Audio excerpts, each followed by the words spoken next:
আজকের recipe mutton পচনি। Mutton পচনি বনে ready. Mutton পচনি বানার জন্য এই যে পচনিটাকে, এই পচনিকে এই যে খাবার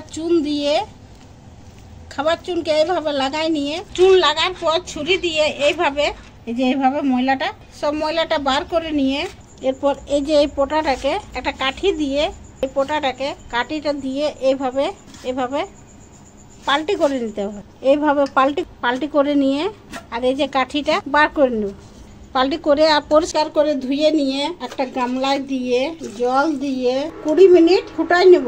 20 মিনিট ফুটাই নিয়ে এরপরে নাভাই আর ঠান্ডা করে এই যে পরিষ্কার করে ধুয়ে নিয়ে মিডিয়াম সাইজের কাটে নিয়ে সরষের তেল গরম করে জিরা, শুকনো লঙ্কা, তেজপাতা, দারচিনি, স্টার, লং আর একটা ছেঁচে নিয়ে বড় ইলাইচি দিয়ে পেঁয়াজ ভাজবো।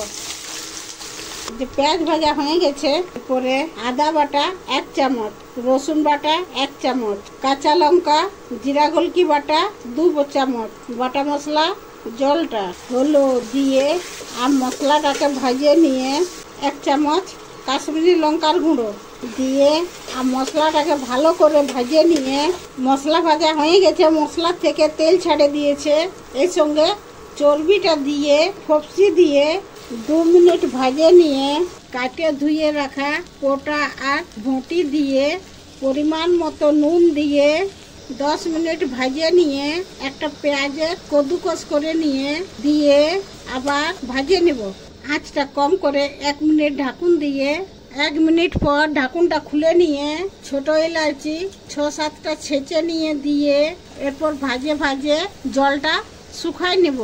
পচনির থেকে তেল ছেড়ে দিয়েছে, ভাজা হয়ে গেছে, জল দিয়ে ঢাকুন দিয়ে 15 মিনিট সিদ্ধ করে নিব।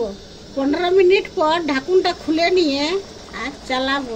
1 চামচ মিট মশলা দিয়ে মিক্স করে গ্যাসটা বন্ধ করে দিয়ে নাভাই আর বাটে নিব।